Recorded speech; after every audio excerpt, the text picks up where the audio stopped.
the RCA Dome in Indianapolis. It's round 6 of AMA Supercross. Hello, everybody. Art Ekman along with David Bailey, Marty Reed, bringing you tonight's action. Briefly, the qualifying procedure.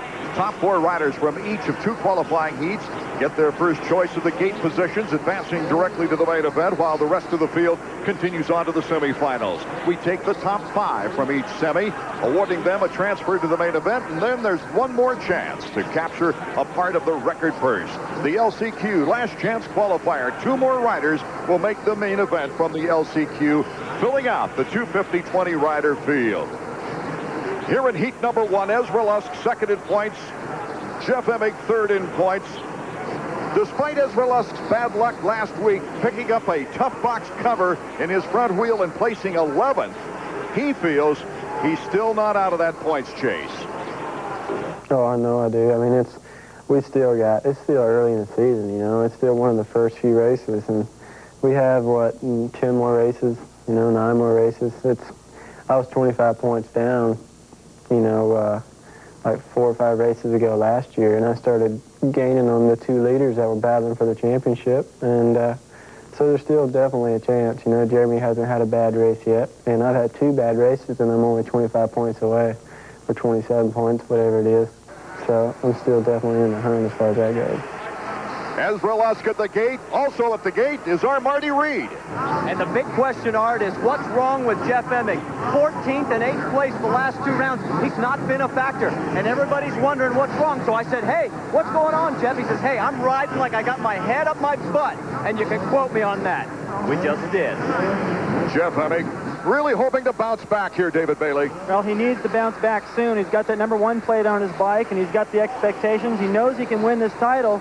The way he's been riding so far, it doesn't look like it. He was struggling in practice, too, but I watched him make a lot of mistakes and then just work with it, work through it, and he looked better towards the end. Only 4 riders advancing to the main event out of this qualifying round, and we've got some great riders. Beside Lusk and Emig, it's Button, Huffman, Henry, Hughes, Brown, Tortelli, the winner in the first round at Los Angeles. John Dowd, who's riding out of the 125 ranks. He's in the Western region for 125s. He's trying to make the main event here in the 250s. Our first qualifying round is underway. Jeff Emig, a pretty good start. Brown is to the inside, number 100. Emig, though, creeps out in front of Brown. And right behind Emig is number 3, Ezra Lusk. Emig over the triple, getting a good start. Lusk coming up a little bit short right there, and this is what Emig needs. Get out, get a good start, run with the leader. See if he can break away here in the first lap as he hits the triple with Ezra Lusk. Tortelli moving into 3rd with Ryan Hughes in 4th. Doug Henry on the 4-stroke Yamaha in 5th. He's making his assault right now on Ryan Hughes. There's a lot of talent up front right now. There's no room for everybody to fit through these corners, and Emig has been first of the corner a bunch of times this year, but he hasn't been first out of the corner. Jimmy Button, who took a 2nd place in San Diego last week, is already in 6th spot. He's going to have to make a move if he's going to qualify here out of the first qualifying heat. All the guys ahead of him right now, too, are tough customers.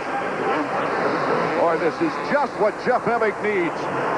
Ryan Hughes just went down after the finish line jump, picked it up quick, and he's way back in the pack, and right behind him is his teammate Huffman. Right down the freight train, you see number 1, Jeff Emig, leading Ezra Lusk. Sebastian Tortelli from France. Doug Henry, number 19, and Jimmy Button has moved now up into 5th position with Mike Brown in 6th. A heat race win right here for Emig will be a huge boost of confidence to get him going, especially with Lusk right there behind him. If he can hold him off, well, maybe I spoke too soon. Here comes Ezra Lusk. Emig now in a bar-to-bar battle with Ezra. That's classic Emig. Just retaliate. Get him right back. Emig in last year's race here in Indianapolis got the whole shot and won the race.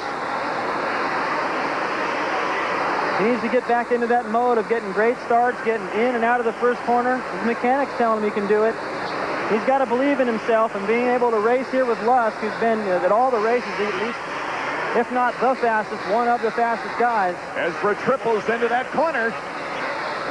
It's faster as you enter the corner, but then down this next section are all kinds of plateaus and doubles. Rhythm section, we like to call it. Seems to come out about the same. Right now, Jimmy Button is making it. An advance on Sebastian Tortelli. Button now getting by, and Ezra Lusk. That was beautiful. Lusk went in there and positioned himself perfectly so that Emick could not square back underneath him. Ezra Lusk now in first place. Jeff Emming at second. Button in third. Tortelli is in a battle for that final transfer position with Doug Henry. Boy, it's a great race up front, but this race here is just unbelievable. All these guys are so close, and Button passed them all, and now he's starting to close on Emick. Jimmy Button is on the move. Where will he end up here after our first qualifying round is over? We'll be right back to find out.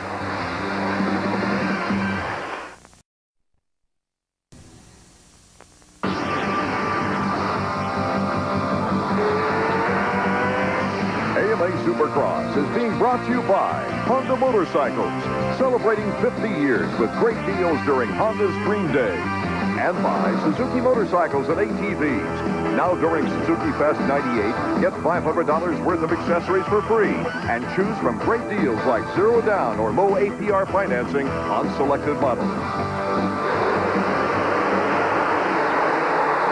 We're back to Supercross action from Indianapolis, Indiana. The battle for second place, Jimmy Button and Jeff Emming. Out in front is Ezra Lusk in our opening qualifying round. We've got all kinds of excitement already, David Bailey. Oh, this is unbelievable. Button is just riding phenomenal. Still on a high from San Diego, past Emming. Emming's got him right back, the same as he did with Lusk. I was just about to say, well, there goes all Emming's confidence because he's just getting passed by everybody, but he got him right back. He's still in the fight.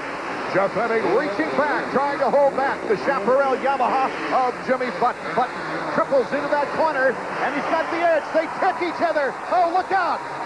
Who's under whom? Jimmy Button comes in, doesn't get the angle as he picked up what looked like a cover off of one of the bales. Ezra Lusk, our leader. Button in second place. Emming now boxes him. Well, that time Emming, a little bit of payback in the same corner where Button made the move. While these guys are battling, now Henry's right there. Here comes Henry on Button. Jeff Emming now trying to secure second place.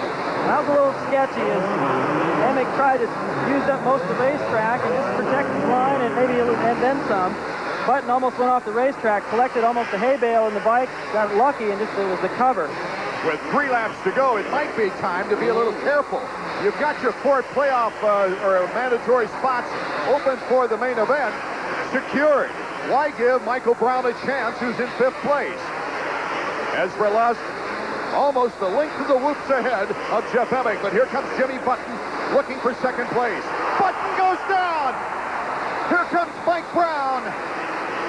And so it's Ezra Lusk, Jeff Emming, Henry, and Mike Brown. That is the one weakness of Button. The guy is phenomenal. He's a great rider, great skill, a lot of aggression, but he just sometimes makes a bad decision. Right there, like you just said, Art, he needed to get himself into the main event. He's obviously fast. He can pass pretty much anywhere on the track. Get in the main. Looked like he was preoccupied, looking back at the bike he was trying to block pass. Yeah, that's what they've been talking to him about in the Chaparral pits. Just do your own race. Henry is still not giving up the thought, as you see number 19 on the Yamaha, of taking over second place against Jeff Emming. Michael Brown is holding off Sebastian Tortelli for the final playoff. Inside Henry. Here comes Emming. It looked like Emming was just going to try to square that. Had settled for getting passed right there by Henry. Henry bobbles. Emming, though, was right behind him. Final lap. Ezra Lusk way out in front. He had just decided, okay, he's going to get me. I'll square him off and pass him back. Then he made that mistake. He just gave it to Henry. Then you see what happens when you follow. He was in that best line right there. Henry made a mistake. He had nowhere to go. He still can get him here in the last lap. Emming is a fighter. He won't give up. Lusk is gone. Brown is very close to Emming as well, coming up on his rear. You can bet that in the starting line of the next heat race, Jeremy's got a close eye on Lusk out there because his pace is fast. A 10-second lead for Ezra Lusk. Ezra takes the checkers. He has won our first qualifying heat. Michael Brown has passed Emming. So it'll be Henry in second, Michael Brown in third. Emming makes the main event in fourth. Oh, what a battle to lead off our action from Indianapolis, Indiana. We'll be right back.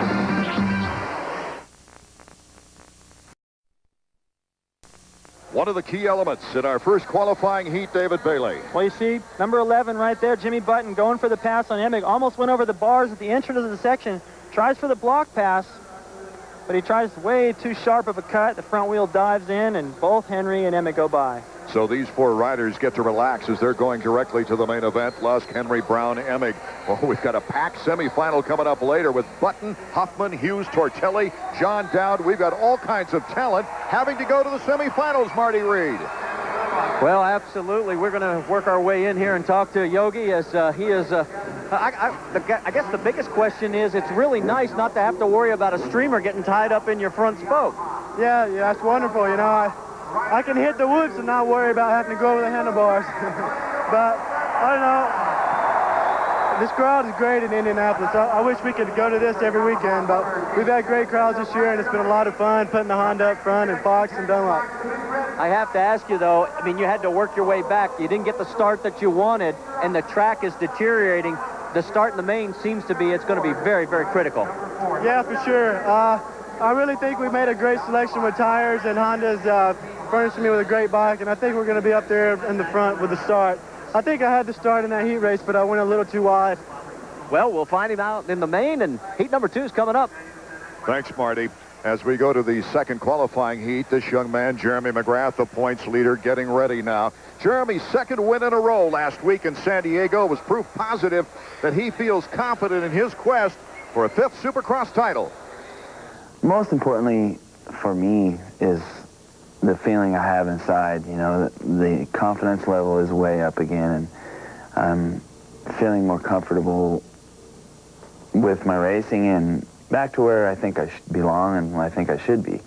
You know, it's oftentimes hard to sit back and take second place like last year, and it's, you know, with a lot of mistakes and circumstances that happen. But, you know, after winning 2 races in a row, it's really, really exciting. Along with Jeremy McGrath, you see number 4, Larry Ward in our shot. Kevin Windham, Mike LaRocco, Mikel Pachon, Michael Craig, Greg Albertine, Jimmy Ferry, Phil Lawrence, John Sebastian Roy, Steve Lamson trying to work himself back into shape. Kevin Windham having a tough time coming out of practice this week. He was going about 55 miles an hour in 5th gear when he fell down in a gravel.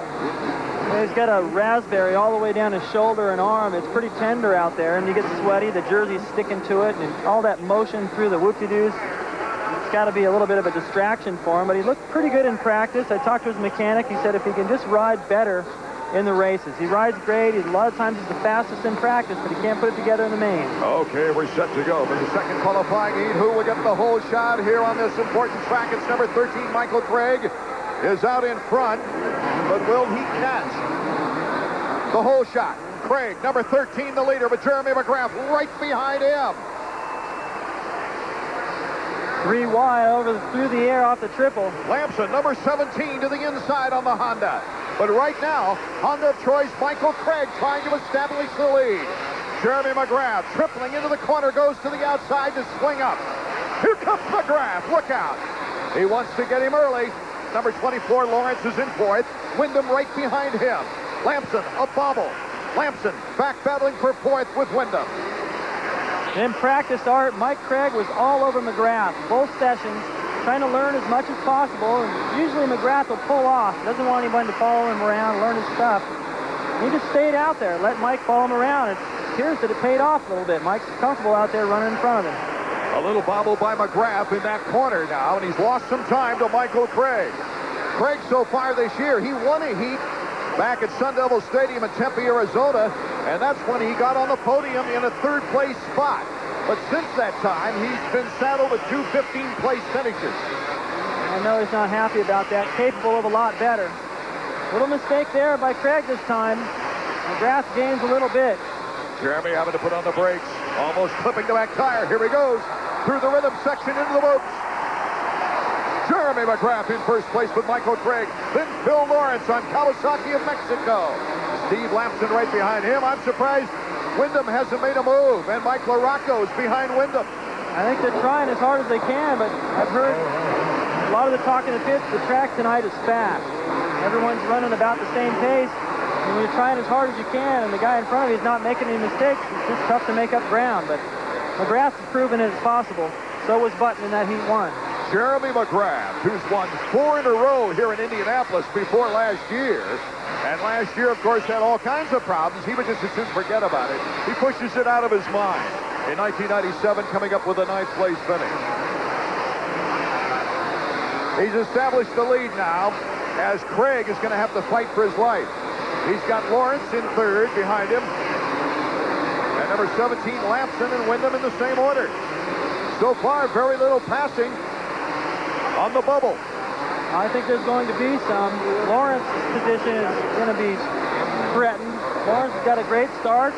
He can run with these guys, especially in a heat race. Only 8 laps, 20-lap final. It's a lot tougher, but Lawrence has just been telling me, he goes, I just got to get a start, get up there, run with these guys, figure out what they're doing. I know I can do it.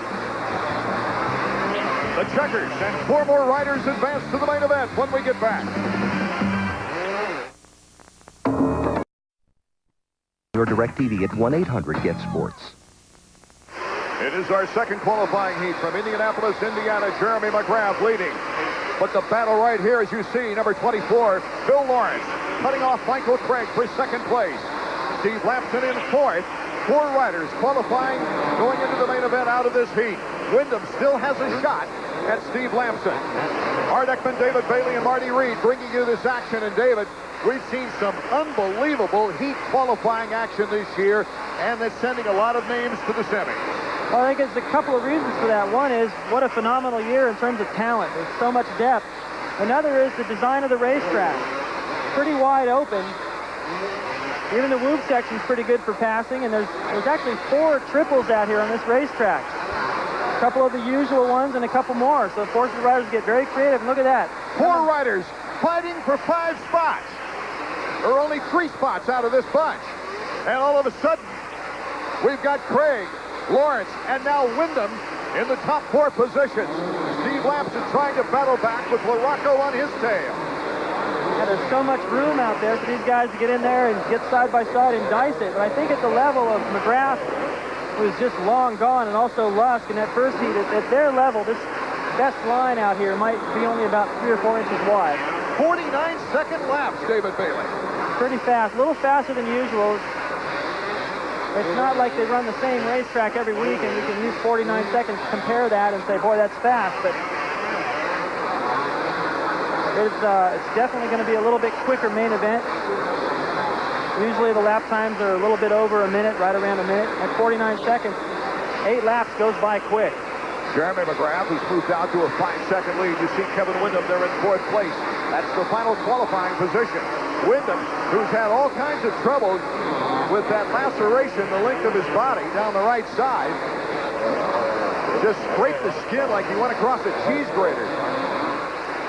But he's holding in, and it looks like he's riding painless. Lawrence goes flying down behind those yellow barriers. Number 24, a bad break for Bill Lawrence. And so let's recap the action now, David, as Jeremy McGrath way out in front. And it's Michael Craig safely in 2nd, Wyndham safely for the moment in 3rd, with Lampson in 4th, but Mike LaRocco could take over that final spot. Still Lawrence still can't get that Kawasaki started. He went down hard. Looks like he's going to be okay, but he has bent the bike. It's going to take a lot of work for his mechanic to get it ready for the semi, which is coming up shortly. Final lap. Jeremy McGrath already proceeding on the final round on the circuit for this first qualifying heat. Here's number 5, Mike LaRocco. LaRocco coming back to his home track. He lives in South Bend, Indiana. All the riders that time forced to just single that triple right over all 3 jumps because Lawrence was down there in the corner. Hadn't been moved off the track just yet. And what a battle, what a lot of talent. Looks like it's going to have to go to the semi number 2. Jeremy McGrath is just coasting along the loop section now as we see the battle with Lampson and Mike LaRocco. It's LaRocco moving into a spot for the main event. Here comes Lampson back again in the loop. My goodness, this is the last lap. They've only got 1 more turn to go. It's Jeremy McGrath taking the checkers. Michael Craig in second. Wyndham in third. And it'll be Mike LaRocco just edging out Steve Lampson for that final spot. Marty Reed's on his way to the winner's podium for insight from Jeremy McGrath. As McGrath's going to take some time, Marty, getting over there. We'll take a break.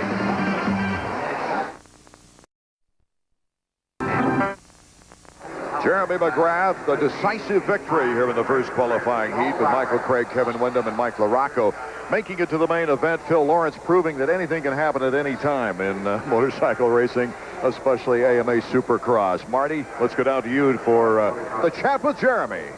And it's his 5th heat win in a row, and I had you clocked at 49-second laps. I mean, that is quick. Yeah, Randy was telling me 49 seconds on the board, and you know, I felt really good. I got straight out of the gate. My Bridgestone tires really hooked up, and you know, that's what you need out here. There's so many good guys. You need to be out in front right away. All right, you're one step closer to another moment in history, number 64. Yeah, I'm tied right now with Rick Johnson and Bob Hanna and me with 63 wins, and if I can manage to pull a win off tonight here in Indy and get 64, then guess I'll be the winningest rider ever. Well, I have this feeling, knowing how confident you have been over the last few races, that you expect to be talking to me at the end of the evening. Oh, I expect to be up here. You know, I expect nothing less. And my Chaparral 800 Collect Yamaha has put me out in front the last 2 weeks. And if we can do it again, we'll be real happy. Guys, 49-second laps. This is a holy terror waiting to be turned loose in the main.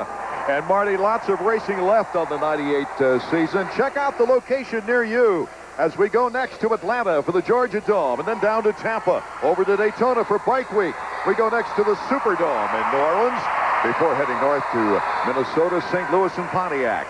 Then it's Charlotte Motor Speedway on the 18th of April, on to Texas Stadium, and then on to Las Vegas for the finale for the 250s, and of course the East-West 125 shootout. Art Ekman and David Bailey, after just completing the Heat 1 and Heat 2 of our qualifying rounds. You know, Heat 1, I thought, hey, Jeff Emig might be back. Got the whole shot and was working well out front. Well, he was initially, but then the pressure of Lusk, I think, got to him, and it looked to me like he shifted all of a sudden. He started not riding his own race. He's looking around a lot, trying to block a lot, and the way the track's designed, there's a lot of guys trying to put block patches on him, and he just rode defensive from there on out, and it didn't look good. I bet he's not a happy camper right now. One thing we experienced in the heat races, too, when you got a good position as far as getting into the main event, don't test it. Jimmy Button went down needlessly. I think he's still riding on a lot of confidence from San Diego, and he looked like he had the speed of Ezra Lusk, but once again, a bad decision, and now he's going to have to go through the semi, and it's just more wear and tear on you, and more wear and tear on your mechanic as well. We're always used to seeing Michael Craig, number 13 this year, Honda of Troy, with good fast starts, especially on soil that he likes. And Craig did it again in Heat 2, got out in front. Well, he looked good, and not good enough to contain McGrath, who was just awesome, but Craig has proven that he can get up there on the podium. He did it in Phoenix, and I'm sure he wants to do it again. Of course, McGrath taking over things, but then Lawrence, Phil Lawrence, had his way in second place when he went down. Right, and I didn't get a chance to exactly see what happened there, but it was off the triple, and those are going to get rutted. The faces of those, and later in the race, they look like a comb. Very technical. So we have a loaded semifinal round coming up, that's for sure. People trying to avoid the last chance qualifier. We'll be right back to Indianapolis, Indiana after this. AMA Supercross is being brought to you by Motorcycle Mechanics Institute. Quality training for the motorcycle industry. Cents a minute every evening, all week long.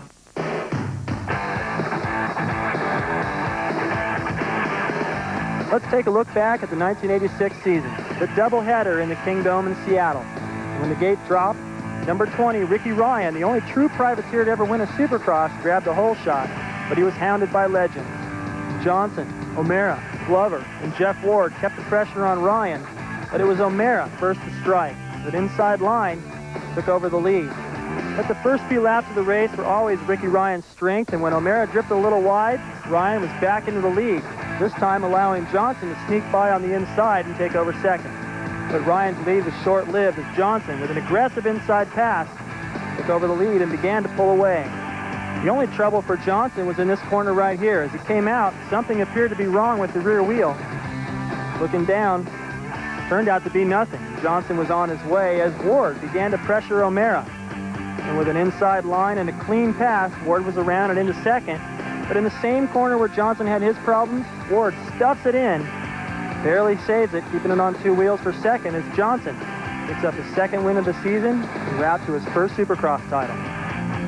Last year, one of the highlights on the way to the championship for Emick. This year, Emick simply trying to turn his season around as we get set for our first semifinal round.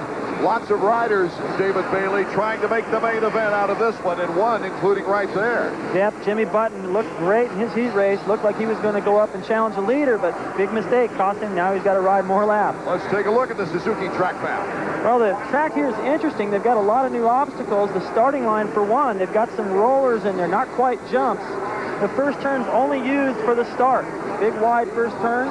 Then they have the first triple. Then they come across the other side of the track, another triple. A tough whoop section, another triple before the finish line. Okay, 30-second board is down, and we are underway for our first semifinal round. You saw Jimmy Button get a bad start and get sealed off there as he tried to elbow his way through. It is Tortelli, Sebastian Tortelli, the winner in Los Angeles, out to the lead, number 103, but cutting to the inside and doing a great job getting back up in a second is Jimmy Button, number 11. Great through the first corner. Really smart. That's what McGrath has always been so good at. Is he doesn't get the best start. He's able to make the right decisions in the first couple of corners, come out good. Heath Voss is in third. Let's go down to Marty Reed. Well, guys, you mentioned Jimmy Button in that heat race. He got a case of the red mist. Jeff Emick cut him off in the corner prior. He saw Emick and wanted to retaliate, and he got a little too aggressive, and that's what put him down. He realized his mistake. He says, it ain't going to happen again, fellas. Just watch me. Okay, our leader is Tortelli.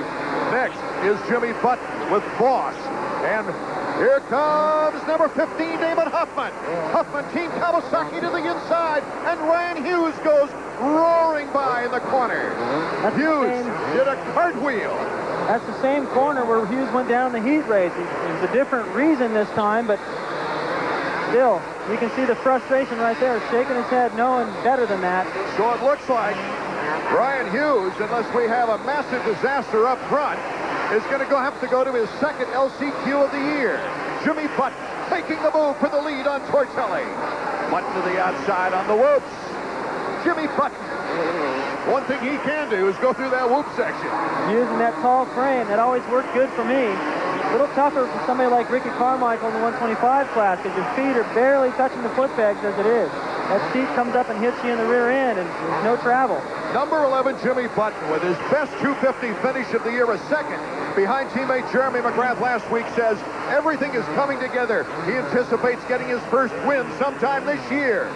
Seattle was a big learning experience for me, and I think looking back now, I'm almost kind of glad in a way that, you know, the pressure got to me a little bit in Seattle, and I was able to, instead of not knowing what went wrong, I really was able to look at it and find some things that I did wrong. And, you know, last weekend I was able to go back and, you know, fix the things that I made mistakes on. So hopefully I can just, you know, just keep learning and, you know, not really worry about trying to beat Jeremy right now or anything like that. Just trying to ride my best I can every weekend. And I think if I keep doing that, then, you know, eventually I'm going to get a win this year. And I mean, I think I'm riding well enough right now. Just, you know, just going to take some time to get used to being up front and just everything coming together. Jimmy Button, our leader here in the first semifinal round. Getting by Tortelli in second place, Damon Huffman in third. Voss is hung up on the bales. And John Dowd has now moved into a qualifying situation. Now, Button through that whoop section has been so fast, but this is a really tricky section. They're very deep and they're spaced pretty far apart towards the end, so if you drop the front wheel in there one and miss your timing, it's just about over the bars. And I've seen him come pretty close to that a few times. 5 out of the semifinal round qualifying for the main event. Let's see if it will be this 5 when we get back.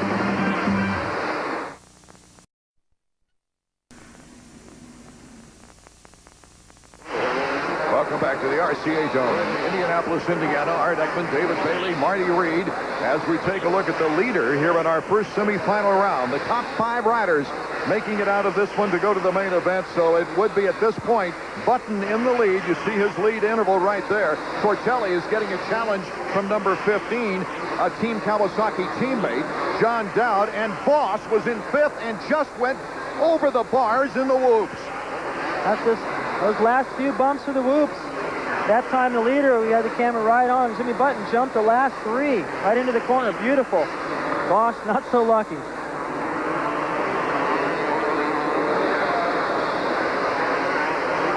49.1 second lap times for Jimmy Button, so he's on the pace of McGrath. There's Voss. He's not getting up from this one. He just went flying over the bars. No point in getting up in a hurry right now. Just take inventory and get yourself situated so you can be competitive in that last chance qualifier. So it's a big break, I think, for Kevin Klein. Kevin Klein, number 63, is on the bubble in the 5th spot. On the final lap, I think Mike Caton, I don't think he'll be able to catch up. 1 lap for Button. It gives them a little bit more time out there on the racetrack to get things sorted out. But before the main, I have a feeling, Art, they're going to go out there with the dozers and try to fix some of the deep-rutted situations. So the way they work the track over these days, really looking at the racetrack a lot, doesn't make that big of a difference going to the main. Jimmy Button had to go to the semifinal round last week before taking 2nd place in the main event. So Button is on his way to winning his 2nd consecutive semifinal round. See the different timing through that section of Huffman and Tortelli. What Huffman would need to do right here, well, he's doing it. I was going to say, try to get down there, hit that berm, and square it off. These are teammates. You're not going to see any rough action, I don't believe, out of this. He had a chance to T-bone him right there. The checkered flag, and Jimmy Button with a very fine run here in the semifinal round. Semifinal number 2, and Marty's discussion with Jimmy Button coming up next.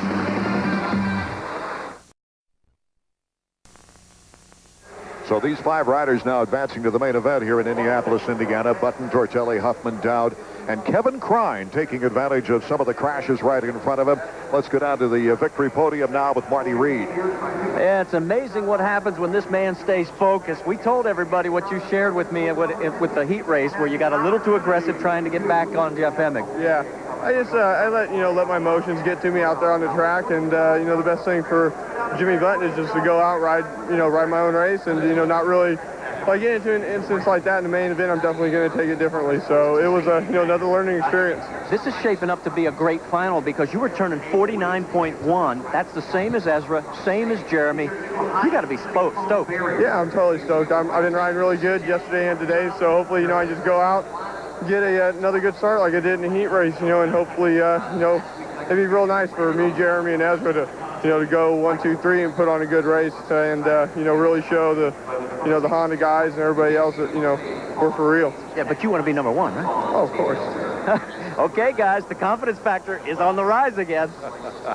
We see Lee McCollum, the mechanic for Larry Ward, and Larry Ward, Team Suzuki, in the semifinal round now, in the 2nd one, trying to get into that main event. Last week, he took his 5th place in the main after a 2nd in the semifinal. His best of the year was a 4th place finish at the Kingdom, an inspiring performance, really.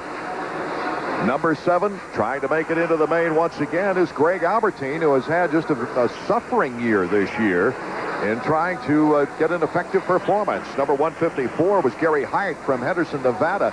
Steve Lamson coming back from the collarbone break. Number 17, still not very strong, but he's back there. Sebastian Roy, number 80, next to him. And number 16 was Mikel Pachon. So you've got some very talented riders. The top 5 from our 2nd semifinal will advance to the main event. Also, Phil Lawrence, who had a pretty good run going in his heat race till he crashed. Also in this one, if he gets a good start, he'll be up there ready to mix it up with the leader. He's been riding good. Just a lot of these guys, they all pretty much saying the same thing. The start has become more and more important this year. Ford sideways, getting nervous, revving it up. The gate will drop any second. And And our second semifinal is underway. Pashon, number 16, gets the immediate advantage out of the gate. Lamson goes wide. He gets hung up. Oh, what a mess. Sebastian Roy's number 80. 16 is Mikel Pashon. The Frenchman from near Le Mans is battling it out with the French-Canadian. Well, what happened in the first corner was Lamson went so wide, he took Ferry, who's now dead last all the way to the outside. Pashon goes for the triple. Pashon very quick on the Team Suzuki. Cutting to the inside, number 24 in third is Phil Lawrence once again, with Larry Ward right behind him and Steve Lamson in fifth. Sebastian Roy in second, losing that position on a bar-to-bar battle right now with Phil Lawrence. Lawrence having trouble in the whoops. So Pashon clears the whoops, number 1. Jean-Sebastian Roy, number 80 in second. Phil Lawrence cutting inside. A momentary third as Ward goes by him. What a battle for those final bubble spots. And behind that battle is Greg Albertine, who didn't get a very good start. So once again, having to come from behind, struggling. And Larry Ward right there going for the double. Scary, these first couple of laps of the race, especially in the final, when you're jumping triples and the guys in front of you, you're not sure what they're going to do. Mikel Pashon already, David, with a 1-second lead. Starting to pull away. It doesn't surprise me that he's pulling away from Roy. He's on a little bit different level, but Roy is definitely holding his own. He's got a lot of company back there. He's going to need to stay on the gas. Sebastian Roy had to go to the LCQ to get into the main in San Diego. Here comes Ward to the outside. A good sweeping movement on the straightaway for the Team Suzuki number 4. So 2 Team Suzuki riders out in front here in the second semifinal round. Sebastian Roy, his best finish in a main was last week a 17th. He won an LCQ in Houston. And that's the lone checkered flag that he's seen this year. Number 24 is Phil Lawrence, and Steve Lamson to the outside. Team Honda is giving him a challenge now as they go into the triple. Lap times of Pashon right now are just over 51 seconds, so a little bit off the pace of what we're seeing Lusk and Jeremy and Jimmy Button turn. And right now, at the tail end of this battle, Greg Albertine sits in 6th. So one of these guys is not going to make it to the final. Boy, what's gonna decide it?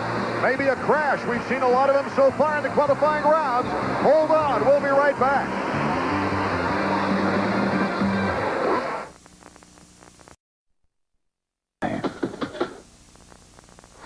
Welcome back to our second semifinal qualifier here at Indianapolis, Indiana.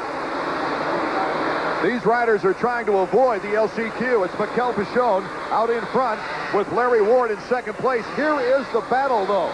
17 Lamson in third, Lawrence in fourth, Sebastian Roy in fifth, and right now, out of a qualifying position, is number 7, Albertine. He's been right there. He's been pretty steady. Close in this battle. You see right there, bar to bar, Herb, using your line art with Jean-Sebastian Roy, and Roy is just getting eaten alive by these guys right now. Down on the floor of the stadium with the mechanics area, Marty Reed. Yeah, before the race, I was talking with Ian Harrison, and we talked how much this game is mental for these riders, and he didn't know what to do with Greg Albertine. He says when he won last year at L.A., the first race out, he set the tone for the season, had a very good campaign. Right now, they can't seem to find their way to the finish line. He's in the main event right now, but he has been searching for some way to motivate his rider to get him back on that focus. Right now, he's made his way as Pashon, Ward, Lamson, Lawrence, and Albertine. Albertine was able during that commentary to pass Sebastian Roy. Sebastian Roy, though, not giving up on the situation. Now he's hanging tough, but he's got a lot of talent surrounded by. And out front, Larry Ward is really starting to pressure Pashon. That's the shot. Pashon to the right. Larry Ward right behind him. Over the finish line jumps. We've got 1 lap to go. White flag lap. Pashon, Ward, Lamson, the top 3. Now Lawrence has had a problem. That's going to drop him out of it. Looks like that's going to put Roy back into the main event. And so send Phil Lawrence to the LCQ if it stays that way. Here's our leader, Mikel Pashon. Pashon's had a kind of a tough year. He's shown a great speed, but he's also gone down a lot, David. Well, he looked great at L.A., and then Houston, he was looking good again in the practice on Friday. And then in the race, the qualifier, that nasty crash he had just sort of took the wind out of his sails. He's trying to get it back. Last week, his best finish is 6th. That's the 4th at L.A. The checkers are waving for Mikel Pashon. Larry Ward, also of Team Suzuki, right behind him. Lampson will be 3rd, and 4th will be Albertine. Jean-Sebastian Roy, number 80, on the Kawasaki, will also make it to the main event out of this semifinal qualifying round. We'll be right back after this.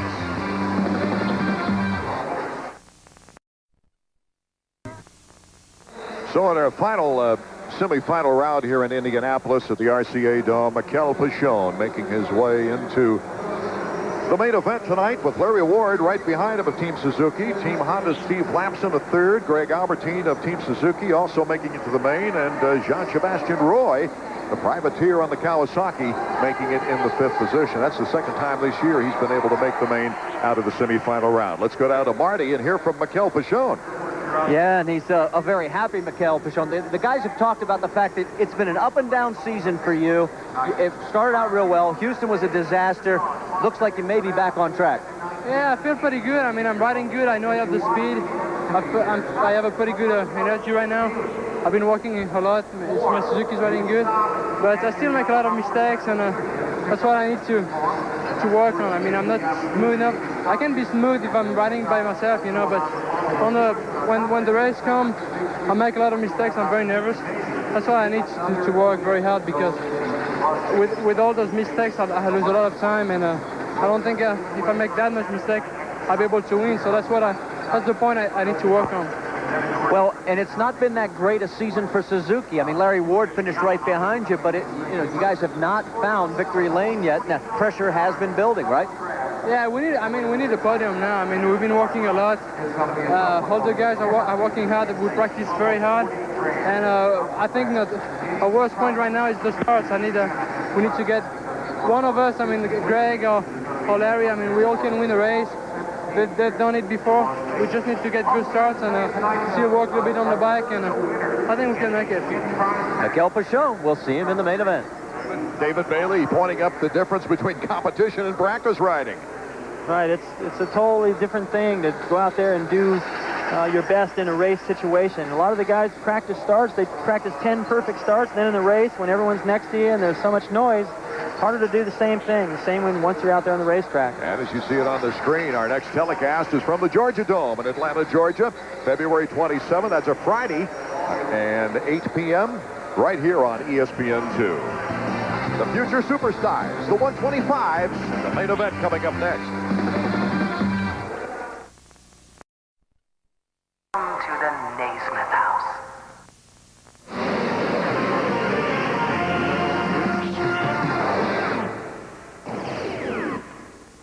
Welcome back to the RCA Dome.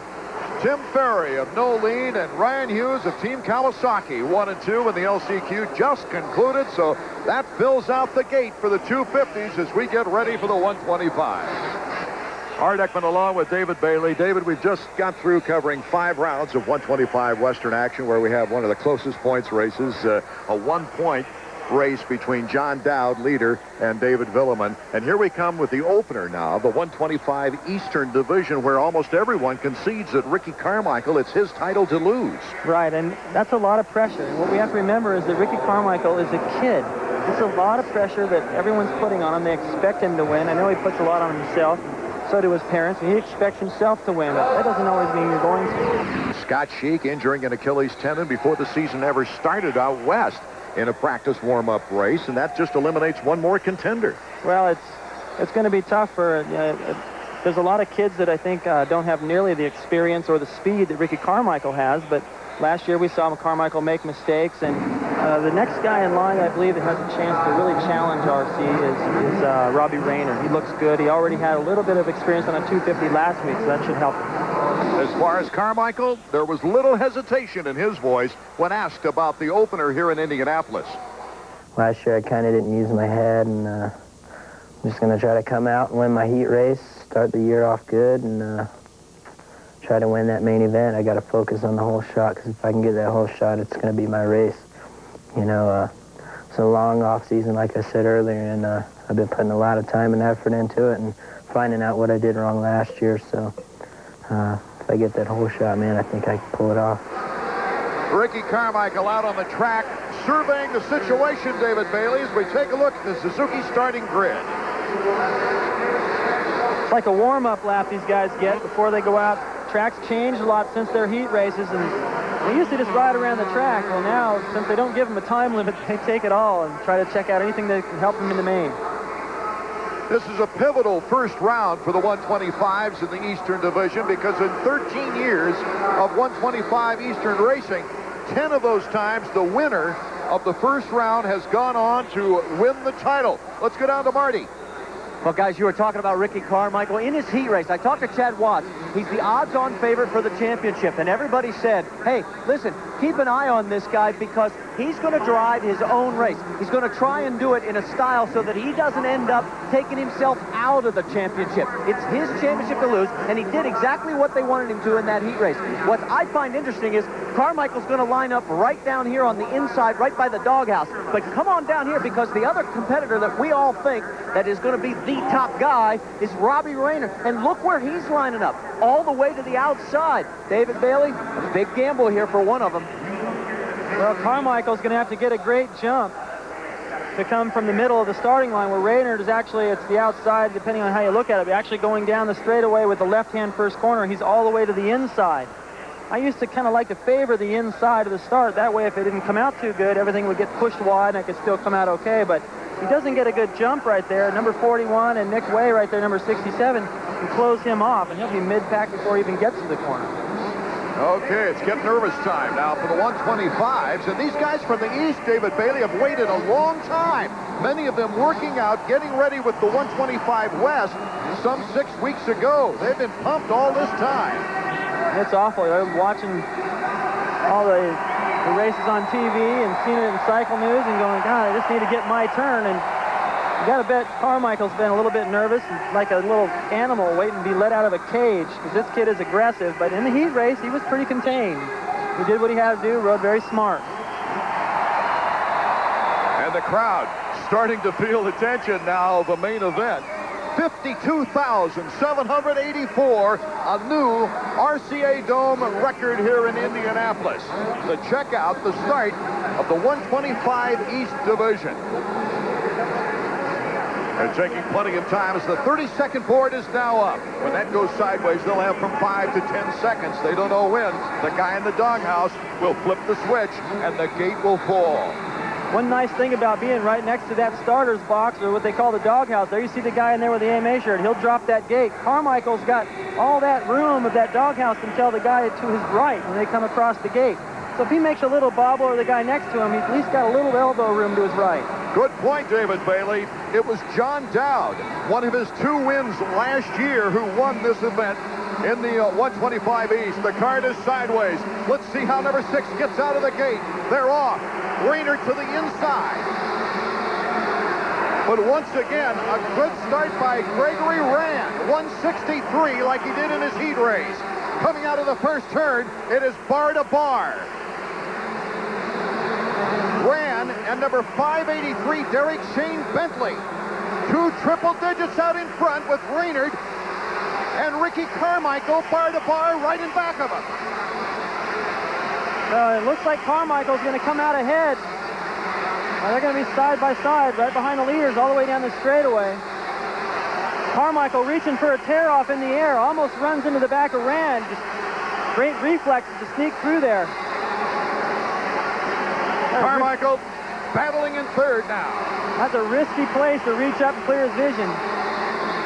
Derek Shane Bentley from Ellenwood, Georgia. Number 583 is the next target for Ricky Carmichael. Right behind Ricky, though, is Robbie Rayner. He's got great speed and can come back. Here comes Rayner. Oh, my goodness, and Carmichael leaps into second place. Well, if you don't jump the triple on a 125, Carmichael's going to do it and jump right over the top of you. This kid is so aggressive. He's going to go for it. Gregory Rand of Hillsboro, Ohio, in first place. jumped both of those triples going into the corner. Carmichael already got a look at this kid, Rand, in the heat race. Passed him a couple of times. So I think he knows how to deal with him. If that was Raynard, it'd be a little different story. Bentley goes down. That gives a clear chase for Robbie Raynard in third. Moving into fourth is Sean Perolio. So now what you're going to see is Raynard coming from behind, which I think he does a little bit better than starting out front. A lot of problems with the arm pump last year, and this time Rand doesn't go for the triple. Carmichael does, and there's the gap. It's getting close. Carmichael a little more patient this year. He was 19th here last year with a bad start in 13th and then crashed with Sellers. Well, if he's going to be a little bit too patient, number 21, Raynard, is right back there behind him, looking aggressive. I thought a little bit more confident and aggressive of the two in the heat races. Taking a different line in the whoops. Here comes Ricky Carmichael. RC to the inside. RC's got the angle. Raynard cuts in. Oh, baby. Well, I didn't think there was any room for that. I think he had to tuck his elbows in to make that work. That'll give Carmichael a little bit of time to pull away in case Raynard can't get around Rand right away. And already, just behind Carmichael, these guys both had to go for the double. That gives them a little lead. So it's 54.1 seconds, David Bailey. I think that's going to get faster. A lap time for Ricky Carmichael now as he tries to pull away. Robbie Raynard holding on, wants to stay close. Beautiful shot of Raynard around that berm. Just laid it over, almost dragging the handlebar. It's Gregory Rand in third, and in fourth now is Casey Lytle, Honda of Troy, number 33. But right now you see the two contenders. Oh, getting pretty close. Robbie Raynard looking for his advantage now. The Oklahoma lad cuts in front. Saw that coming. He takes the lead from RC. I don't think Carmichael expected him to, really felt him that close. Thought, oh, I can go out here and use the outside, and you have to. If you got a little bit of a lead, you got to go out there and get a run at the double out of the corner. Boy, would this be an upset as we take a look at the mechanics area. I think Raynard's mechanic is happy with the rhythm he's got out there. He's saying, cool rhythm, keep it going. Carmichael, I'm sorry, Art. Carmichael's going to have to answer this challenge because already he's starting to lose a little time.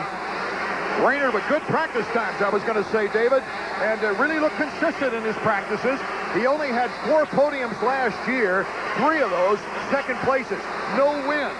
And really, though, with the exception of a 12th in Minneapolis and a very poor East-West shootout in Las Vegas, he had a good season. Now, I know he'd like to better it. Starting out pretty good right here. There's a couple ways to look at Carmichael's performance so far, and that is, hey, anything would be better than last year's finish. Just get on the podium and then get comfortable and tear him up for the rest of the races. The Suzuki leaderboard with Raynard, Carmichael, Rand, Lytle, and Perolio. The race to the checkers for the 125 East continues when we return to the RCA Dome.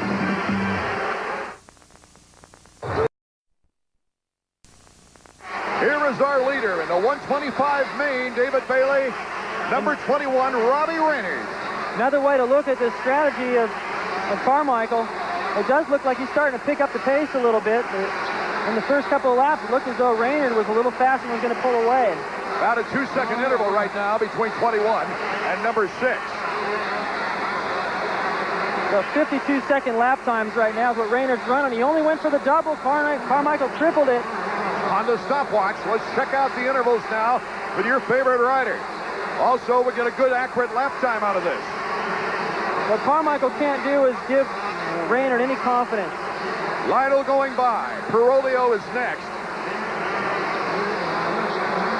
This really sets the stage for the season for these guys. It looks like it's going to be between Raynard and Carmichael, and if RC can make this pass, he'll really make a statement. He won't let Raynard have any confidence built up in this first round. Last year it was arm pump problems for Raynard, and that's usually due to nerves. 9 laps to go. Raynard, Carmichael, Lytle, Sellers, Perolio, and Deegan, our lineup here for the 125 main event. Coming up to the triple again. The last time Raynard only doubled it. Knows he's got to go for it this time, and the reason they're doubling it, Art, is because the face of that jump is rutted so bad. Robbie Raynard Raynard, number 21. Right on his tail is Ricky Carmichael. Let's go down to Marty Reed. Chad, we talked about the fact you wanted him to run a conservative pace, not lose the race, but I don't think this is what you expected this late into the race, is it? Well, actually, it don't surprise me a bit, because I know how fast Raynard can be. He can never underestimate the kid. So right now, Ricky's doing what I want him to. I want him to stay behind him and pressure him, and hopefully Raynard will make a mistake or get tired.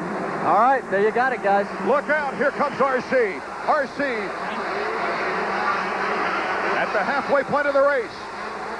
And he's right there.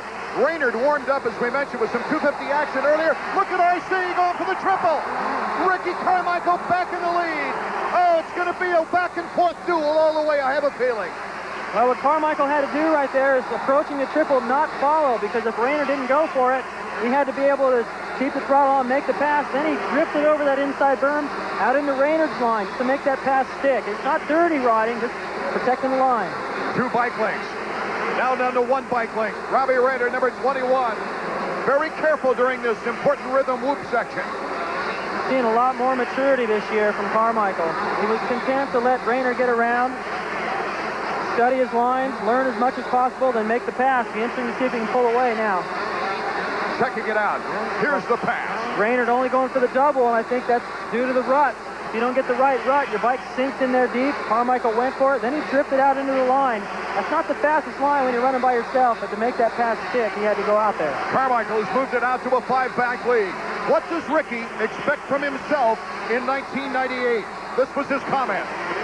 For myself, I expect to win the East Coast. You know, I put in a lot of time and effort, and so has the team, and I know I can do it. You know, it's up to me, and I've done all the work for sure, and I know some people are expecting me to win it, and I should be able to. So we're just going to play it by ear, and hopefully I won't have a problem. Ricky Carmichael with a soft confidence.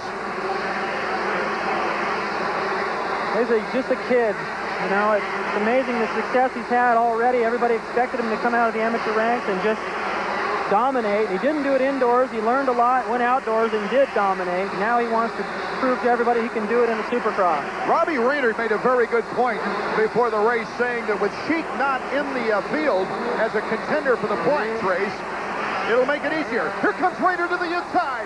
Raynard to the inside on right. Ricky Carmichael, what a job of riding by these two. And leaping back into the lead is RC.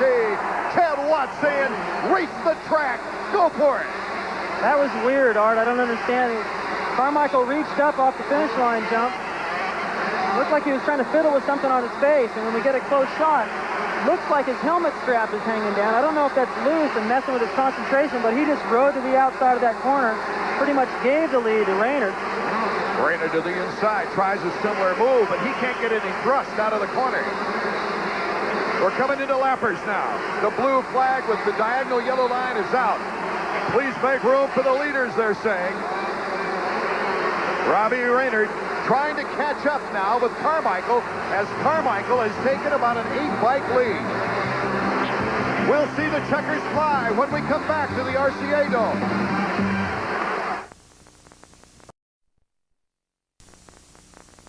Casey Lytle in 3rd place. Getting overshadowed by all the attention up front, but Casey Lytle is actually putting together a pretty good race. Casey, a Honda of Troy out of California, won the pre-qualifying heat, and the white flag is out. Carmichael, Raynard, Lytle, Sillards, Perolio, and Smith. And Carmichael's got a couple of triples and a great big finish line plateau to put that bike upside down. This kid can throw it so sideways in the air. Really fun to watch. In his rookie 125 season last year, 3 Supercross victories, but suffered from some crashes. The title going to the consistent Tim Ferry, who did not win a race all year. Carmichael, though, was told by his mentor, Mitch Payton, don't worry about it. Make all your mistakes in this first rookie year in your 125 season. Then go out and win the title the next year. Boy, what a way to start off. One more jump. Ricky Carmichael, number 6. The checkers. And a lot of pressure has just been taken off this young man's shoulders as he starts a career that looks like might be one of the legends of this game if he continues on course. Ricky Carmichael has won the first round of 125 East action right here in the RCA Dome in Indianapolis, Indiana. Marty Reed makes his way over to the victory podium. We'll hear those comments as he gets together with Carmichael and Drew right after this.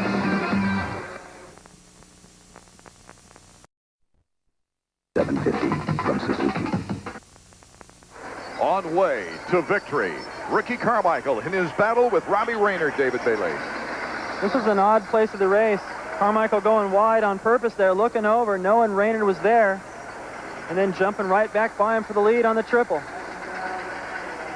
In just his second year of 125 action, Ricky Carmichael has captured his fourth 125 Supercross victory.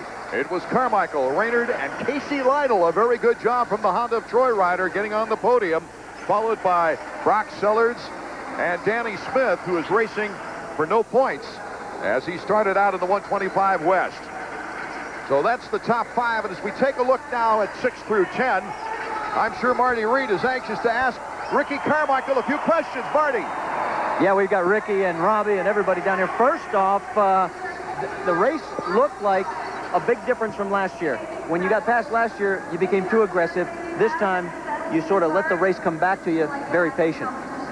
Yeah, I got a pretty good start, and I knew that I would be strong all the way through the moto. And, you know, last year, if I wasn't at first, you know, I was bonsaiing, and I learned from my mistakes last year, and I rode a good race, and I'm just proud that I just didn't blow my head, you know, like I used to do last year, and I'm really happy with myself this weekend. Were you surprised at how strong Robbie was early in the go there and how long he stayed with you? Well, I knew he was going to be good. You know, he's a good rider. I've been watching him ever since I was a little kid, and, you know, he's a really good rider, and he's going to be up there all series, so I just got to know that he's going to be fast. Well, let's slide on over and talk to the man who finished in second place.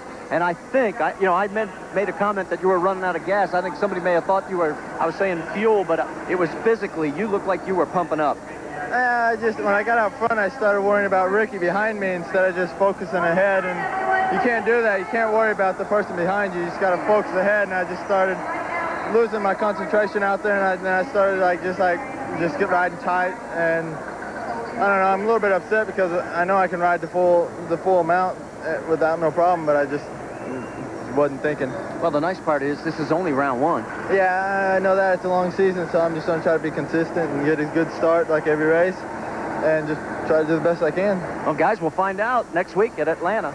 At least, David Bailey, Robbie Rayner is really close there. And should something happen to Carmichael and Carmichael not come through in the next round as we move on to round 2 of the 125 East in Atlanta, Georgia, Ricky Carmichael, as we see on the Suzuki point standings, has that 3-point edge going to the next round. So as the celebration continues for the 125 podium winners, the question now is, can Lusk, LaRocco, Wyndham, can anybody derail Jeremy McGrath's winning streak? It's the running for the big bucks. The 250s are coming up next. On Classic Sports Network. Well, David, the stage is set for what looks like another McGrath-Lusk duel here in the main event. They are just in a class by themselves in each of their heat races, just pulling away. They're both running about 49-second lap times, and if they get off anywhere in the top 5 together, we could see a battle like we saw in Phoenix from the beginning of the race, and I can't wait for that. Last week's McGrath-Button 1-2 Team Chaparral finish was reminiscent of the friendships of old days, like teammates Ricky Johnson and Jeff Stanton living together provided the perfect setting for learning and training.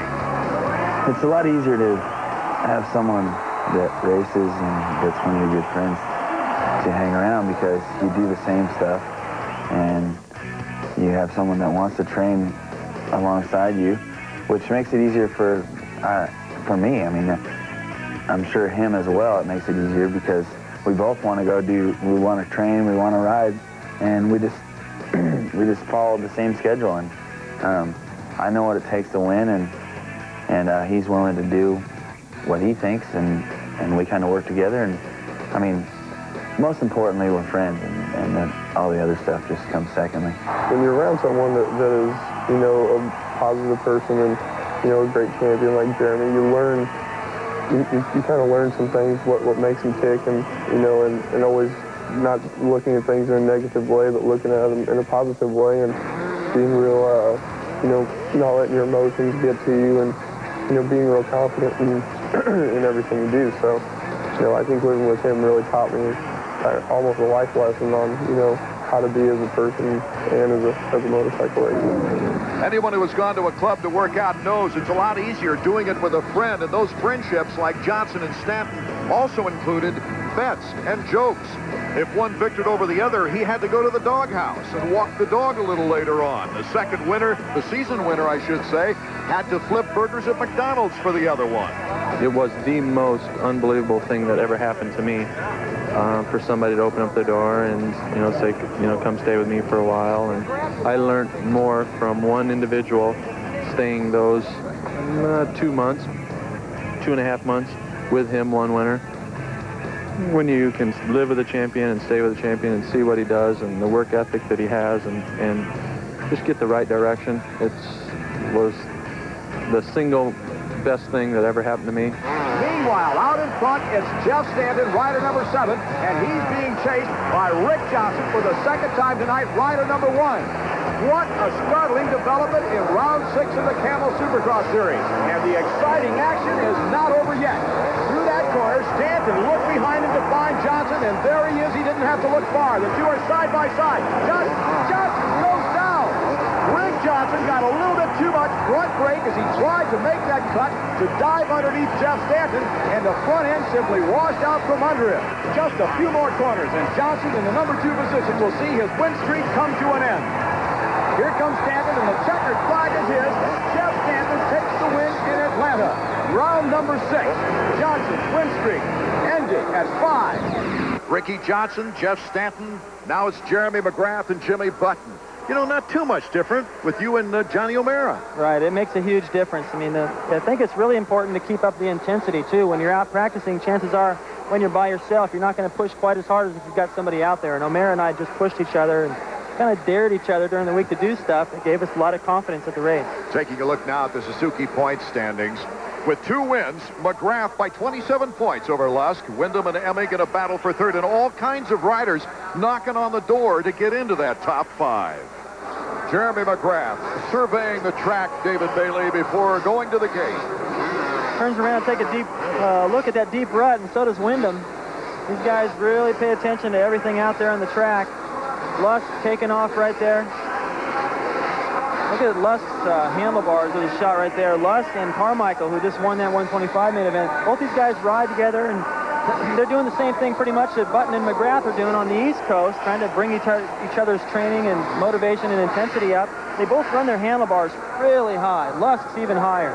Taking a look at the starting grid, the Suzuki starting grid, and we've got all kinds of slow action on this survey. The survey of the track. Marty Reed, what's going on down there? Well, guys, what they're looking at is all the ruts that they left behind. Now, the crew at Dirtworks did a great job of taking care of the triple jumps. They smoothed them out. But as you take a look right over my shoulder in this little stair-step effect, look at how deep these ruts really are. And the guys on all these smaller jumps, they realize that's how bad it's going to be by the end of the race on the triples. And we don't want to see anybody get cross-rutted. You're going to see somebody take some terrible, terrible air. Last week, Jeremy McGrath tied the all-time combined record for AMA Supercross and Motocross wins. 63, set by Bob Hanna and tied by Rick Johnson. Now, even though McGrath doesn't think about records, he says, this is one he'd like to create a whole new standard with. 63 wins is a lot, and I never imagined on coming up on 63 wins, and now I'm tied with it. And I've always been in the past the type of person that I try not to look at the records and look at all that stuff. I just focus on each night, every Saturday night or Sunday if it's a national, and do the very best I can. And 63 race wins, if you think about it like that, it's a lot. So being able to break that record would be, I mean, it's never been done, so we're going into uncharted waters here. And hopefully if I end up beating it and I can continue what I'm doing here lately, I can just pad that lead or the record mark, and hopefully it'll take some time for someone else to catch it. I think what we're seeing now is, especially this year, is a lot more depth. And for Jeremy to win the amount of races in that kind of time, the way the talent is today, it'd be a lot harder. You saw Jeff Emig, and it'd be interesting to read his mind right now. As we now take a look at number 5, Mike LaRocco. He is the hometown guy living in South Bend, Indiana. He trains, of course, in California up through the preseason time. So this is really the first time he's been had a chance to see a lot of friends and family. Ezra Lusk alongside Miguel Pichon, Larry Ward. The 32nd board is up. And remember, the winner here over the last 6 years has won the Supercross title, according to our statistician, Davey Coombs. It's get nervous time. Damon Huffman right there on the far right, number 15, and one rider just to the inside of him, Steve Lamson on the Honda. Those guys are gambling, trying to go all the way to the inside, hope they get a decent jump. Everybody gets pushed wide in the corner, and Art, every start has got a little more radical in that first corner. So you expect some rubbing there? I think so. Okay, let's find out. Number 19, the 4-stroke, Doug Henry. Big lead.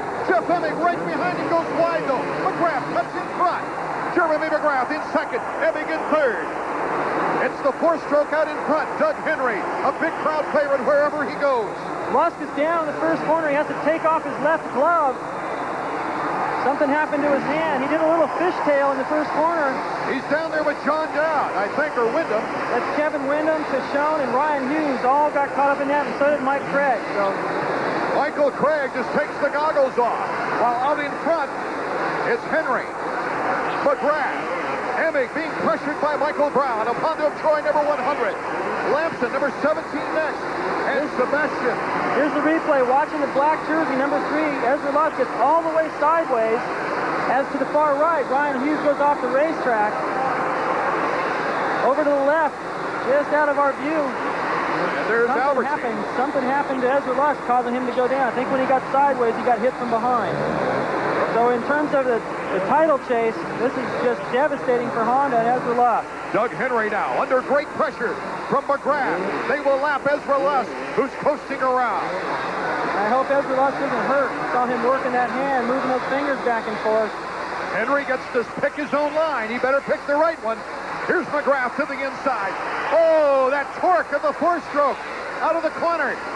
But McGrath takes him in the whoops. Jeremy McGrath now on the straightaway. Is it goodbye time? Now that he's in the lead, can Henry hang on to him? McGrath went through that corner like a slingshot. The guy's timing right now is just incredible, and Lusk is going to probably score a 20th here. He is dead last, cruising around. It looks like he may not even be able to finish the race. You see his left hand there. He's working it. It feels weird to go out after years and years of riding with gloves to just try to finish a race without a glove, but here's the battle behind McGrath. Henry is getting a big challenge, number 19, from number 100, Mike Brown. This is Mike Brown's best 250 race that I can remember. I talked to him before the San Diego round, and like I've been saying, a lot of these guys felt like they've had a chance to get up there and run. They feel like their pace is good. They just haven't had an opportunity, and Brown's got his now. Emig has moved into 4th. Let's go down to Marty.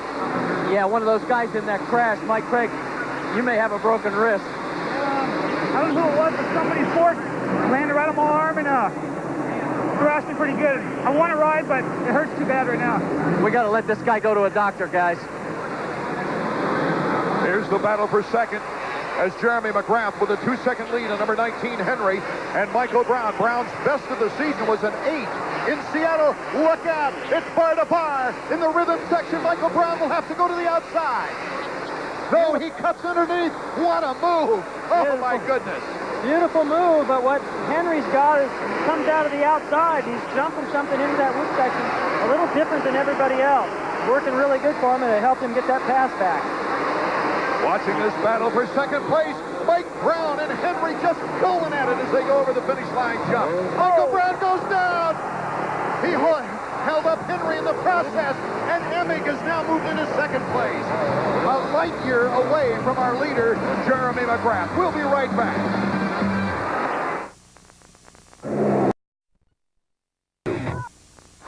Welcome back to the RCA Dome in Indianapolis, Indiana, where Jeremy McGrath is leading this race. Take another look at Henry and Brown in second and third. This is what happened. Brown came over the plateau jump, over-jumped it a little bit, got into those braking bumps, and that soil is like a marshmallow. It soaks up all your speed. He had the front wheel turned a little bit. Henry had nowhere to go but up into him, and those guys lost a lot of time. McGrath with the big lead, but we've got a battle royal going on for second place. Emig and Jimmy Button. Button has moved up through the crew once again, like he did last week. Button's got to contain himself here and ride smart. He told us he wouldn't make the same mistake again. Remember, it was Emig that kind of used up a lot of the track and irritated him, and he went back in there, tried to pass him, and went down. The Suzuki leaderboard with McGrath on top of an 8-second lead. But the battle is on. Did you see that move by Emig on Button? Well, he knew Button had come in on the inside. There was nothing he could do but to just stop early and square it, and did a perfect job of it. I'm sure Button expected it. Jimmy Button cuts in front of Emig. But here it is, and a look over his shoulder, in your face, and Button trying to protect that inside line there as well. These guys riding defensive against each other is allowing Larry Ward to close the gap. Larry Ward, number 4, moving up on Emig now as we go back to Marty Reed. Well, guys, remember it was Jeff Emig that got into Jimmy Button's head in the heat race. Remember, he got too aggressive. That little look, that was his thank you. See you later, fella. Yes, it was. And it's a big turning point for Jeff Emig, I believe, right now. McGrath, the big leader. Button in second, like last week. But look at Larry Ward, Team Suzuki. Ward has not hit a podium yet this year. He did get that fine fourth-place finish in Seattle, but he's taking on Jeff Emig. What a bone crusher this would be mentally for Jeff Emig. And already Emig's forced to ride defensive. If he would have taken the outside right there, Ward would have got around anyway, and he was in a no-win situation. Ward to the inside. Does he have the power to stay there in third place? Larry Ward, Team Suzuki in third. He started 12th last week and made it all the way back to 5th in San Diego. And in that inspired performance in Seattle, taking a 4th. But right now, he's got his first podium chance of the year. McGrath, Button, Ward, Henry, Tortelli, and Lamps in the order. Lee McCullough. That's Ward's mechanic. Does he have his fingers and toes crossed? Yes, he does. He knows if he can go after Jimmy Button. He won the battle between himself and Button in Seattle, a couple of corners to go.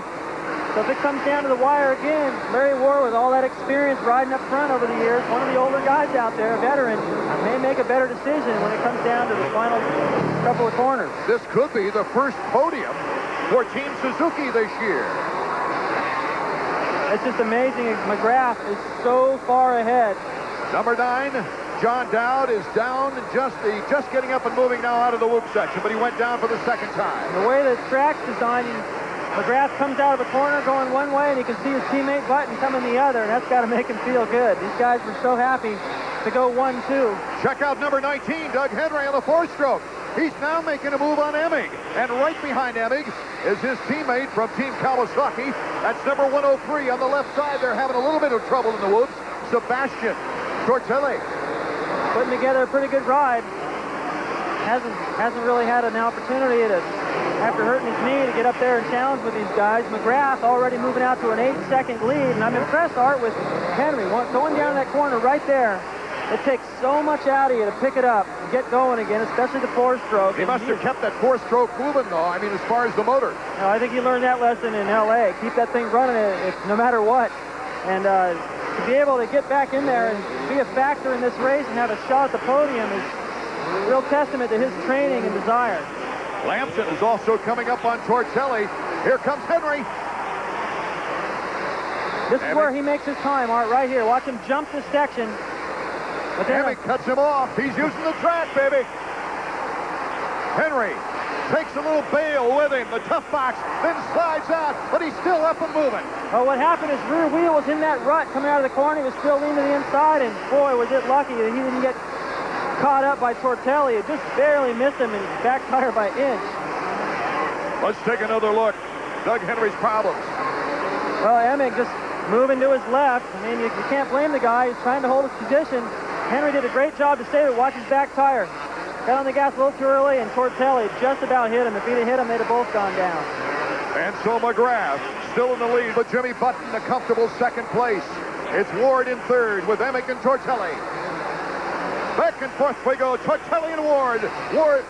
Or Emick and Tortelli, I should say. I'm sorry. Tortelli making a beautiful pass on Emick. He's just struggling right now. It's obvious he's having a tough time for this whoop section. Tortelli clearly faster, but Emick always able to retaliate. As soon as he gets past, he passes the guy right back. This is Sebastian Tortelli's final race in America before going over to the GP Wars, where he will contend for a title there. He's right behind his teammate, Jeff Emick, but Lampson has been given time to catch up on the two. This is the battle for fourth. Jeremy McGrath with better than an 8-second lead on Jimmy Button. Ward is starting to pick up on Button, however. Those two are going to go down to the wire. And it's going to be the smarter of the two. The guy that doesn't make any mistakes is going to come out on top of that battle. And here again, Tortelli making his move in the same place. But he made a mistake just before this corner of the last lap. That's what enabled Emick to get by. This time he's through there clean. Lusk is out of the race. He has a DNF. Lampson finding his way around Emick through that whoop section. So the whoop sections all year have been a real challenge for Emick. Just uncomfortable through there. But unable to get a big advantage in second place like he did last week in San Diego. And Ward is trying to pick up another spot. See him heading into that section that's kind of a mountain of loops. The ruts to start it off. That was the section that Marty gave us a shot of right before the start. You got to have perfect balance entering that section. You get crossed up in one of those ruts, and you got to go over that mountain of whoops. Out of control. Tortelli and Lampson in front of Emick. And just when it looked like in a heat race, Emick had a shot at getting out there and having a good race. Here in the main, struggling again, just getting past everywhere. Suzuki leaderboard. Ward in third, Tortelli and Lampson. Fourth and fifth, our top five. But it's McGrath dominating. Looking like he will become the all-time career leader in wins when you count motocross action and supercross action together. Putting an exclamation point on it, too. I mean, the guy is so far ahead. As Button does the triple, Jeremy's going by the other way. He just saw the top of him going by. Here comes Larry Ward. He cuts to the inside. Button, they almost collide. Let's go to Marty. You guys were talking about Jeremy McGrath. I'm keeping the stopwatch on. He's doing it so easy as we've got that great battle. It looked like Ward had the inside line. Now they're down that section. McGrath's doing it at 51-second laps. Nobody's putting any pressure on him. Here comes Ward. Ward cutting to the outside, now goes inside using the track. He's got second on Button. Can he hold it as they go over the finish line jump with 6 laps to go? What a race by Larry Ward. They drastically changed the bike. Lee McCollum, his mechanic, Larry Ward, got together before Seattle. Radical changes to the suspension, and it's made all the difference in the world. Well, all he needed was a good finish up there. Gave him a little bit of confidence. Didn't get the start he would like to have gotten, and didn't ride quite like he should have in San Diego, but right here, putting it back together, it's going to do a lot for his confidence for the rest of the season. Let's get it right from Lee, Marty. Lee McCollum, you guys haven't had much to cheer about right now. He's in second. Yeah, he's going pretty good. He's making his way up to the front, and he's riding really well. He likes this track a lot, and it shows right now. Well, the sign he put up last lap, guys, was "Show me." And he has. He's put a big lead on Button since he passed him.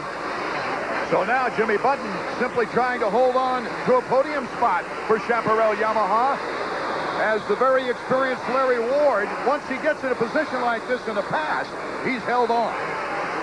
Yes, he has, unless he's had somebody like Emick or McGrath breathing down his neck at the final couple of corners. Then you see Larry playing it smart.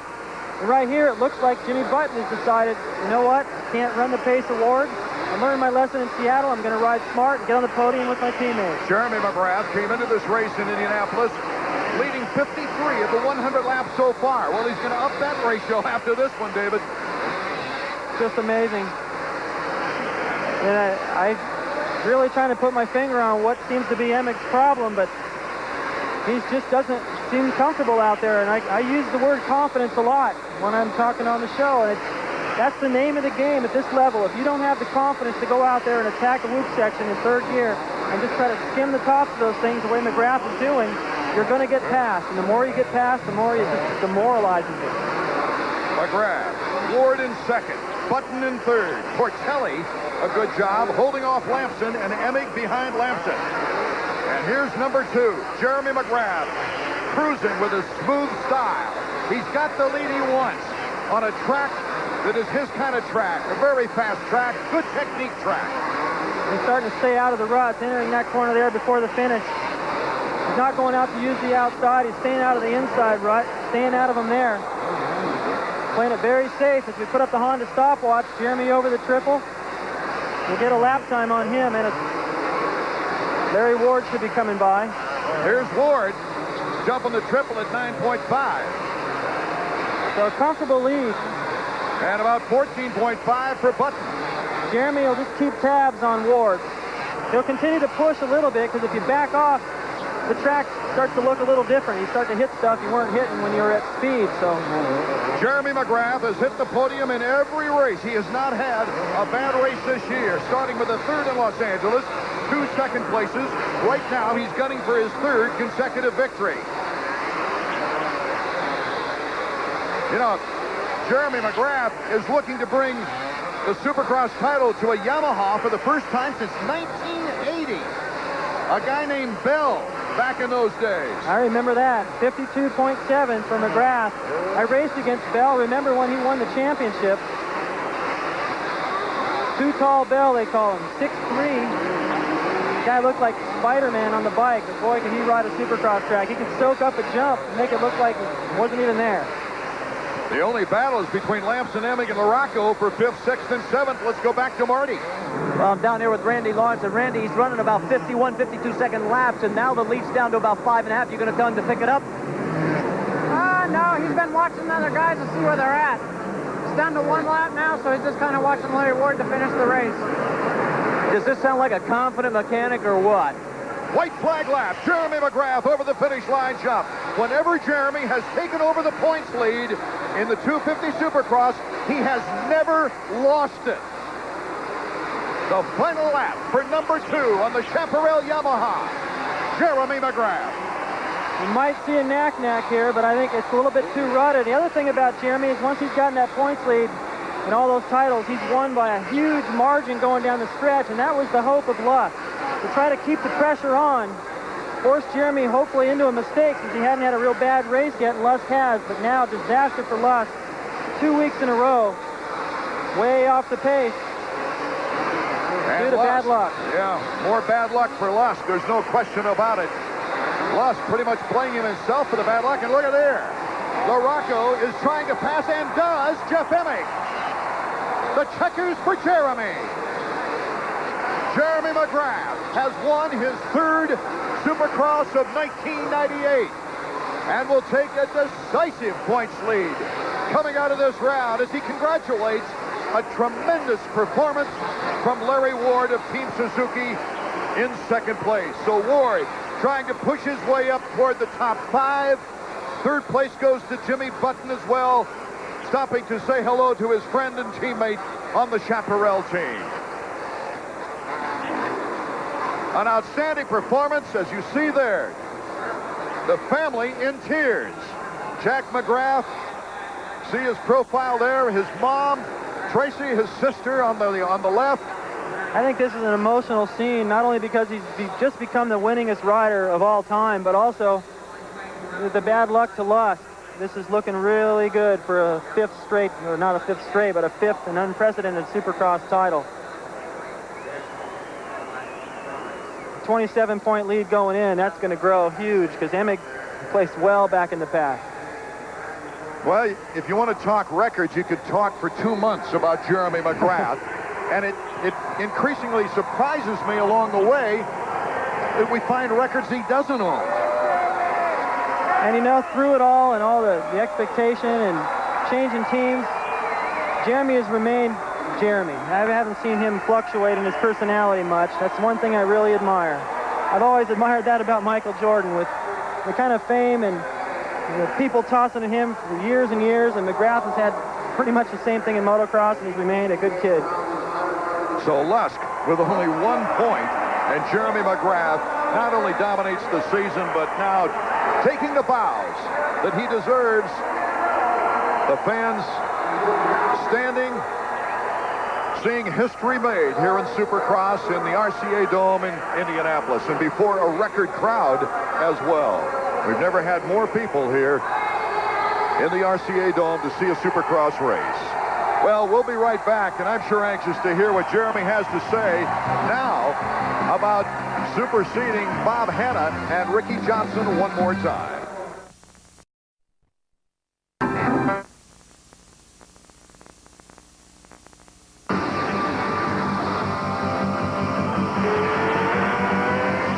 AMA Supercross has been brought to you by Honda Motorcycles, celebrating 50 years with great deals during Honda Dream Days.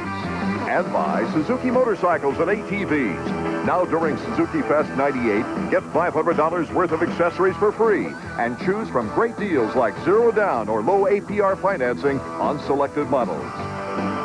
Number 2 on his plate right now, gunning for number 1 once again, looking for a 5th Supercross title. Jeremy McGrath takes a 45-point lead on the 1998 season. Let's go down to Marty Reed. Well, I'm down here with another history making. You know what? We got to stop doing this. I mean, I can't keep tabs of all this history that we keep making. Congratulations. Yeah, I mean, you destroyed the field. Thanks a lot, Marty. My Chaparral Yamaha 800 Collect Mazda machine, Bridgestone tires was hooking up out there. You know, I got a really good start, came into the corner really good. You know, I had to pass one person, Henry, and as soon as I got around him, it just kind of was free and clear. You, right now, have a 45-point lead. I mean, at this stage, everyone who's won this race the last 6 years has won the championship. Once you've gotten the points lead, you've never surrendered it. Is this season over? Are we starting another streak here? Is that what we're going to be doing each week, just talking about win after win? Well, I would like to think so. You know, I feel really confident. My bike is working excellent. And, you know, you can't count your chickens before they hatch, you know. And, you know, I feel really good out there. And Randy Lawrence is doing a great job on my bike. And, you know, with the combination of the team and Randy and my parents and all the support, you know, everything's just flowing and it's just happening. And I'm trying not to worry about the points. I just want to win races. Well, he may not have been talking about counting chickens, but he's cooking everybody else's goose. Absolutely, as we take a look at the official results now here for today's round in Indianapolis. McGrath, Ward, and Button on the podium. Sebastian Tortelli, a very fine race by Sebastian, coming back for 4th place. Lampson in 5th, LaRocco 6th, Emig all the way down to 7th as we go back to Marty. This is the high point of the year for Suzuki, and you, the old veteran with the second chance, is the man who delivers. Yeah, you know, I've been working real hard. I had a couple weekends there. The second, third weekend, I wasn't even in the top 10. And I had to have a gut check. I didn't know if it was me or the bike. And these last 3 weeks, I've been riding as hard as I possibly could. The Suzuki's getting better every weekend. And tonight I was charged and I was catching him. I know he was pacing himself a little bit, but I was definitely catching him. What does this do for the team? I mean, I know that the Suzuki camp has been asking themselves every question in the book. Yeah, you know, hopefully that now that we got a podium finish and I rode real strong tonight and I've been riding good last couple weekends, it'll motivate Japan. I think all our bikes are equal. Maybe they'll get excited over there and come up with something new for next weekend, and my bike can be a little bit faster than all the rest of them. Well, life's certainly gotten interesting, Art. There on the podium with his teammate, Jim Button, who took 3rd place. Let's take a look at the Suzuki point standings in the 250. After this round, Jeremy McGrath with 139 points has a 45-point lead on Jeff Emig, whose 7th place moved him past Ezra Lusk, who was in 20th. Yeah, we're with a very smart Jimmy Button, because you came up and said, I had some arm pump and I wasn't going to throw away the podium. Yeah, exactly. I was riding real good. You know, I got into 2nd place. Got around my nemesis Pro out there, so I was happy about that. But then, I don't know, I settled into a good place and then just, you know, got a little bit of arm pump. I was blitzing the whoops the whole race, so I think maybe that has something to do with it. Not really my conditioning. Conditioning's great right now, but, you know, Larry was catching me. I didn't want to, you know, make a big mistake and throw away a podium finish, you know, a lot of points. So, I don't know. Happy 1-800 Collect, Chaparral, Yamaha, Bridgestone tires, everybody, they should be real happy, and especially all the people in the crowd tonight from 1-800 Collect. The president of MCI is here, so you know, it's just a great feeling for that and for the whole team. Hey, guys, he's already taller than me, but with the confidence, I'm afraid I'm going to have to get a stepladder to talk to him if he keeps this up. As number 2, Jeremy McGrath puts the exclamation mark on today's victory. As we take a look at the victory podium, Larry Ward still being interviewed by the PA system here in the RCA Dome. It's our pleasure, Art Ekman, David Bailey, and Marty Reed, to say thank you so much for being with us. Exciting round number 6 in Indianapolis. Join us in the Georgia Dome next week from Atlanta. Supercross, presented by ESPN, the worldwide leader in sports.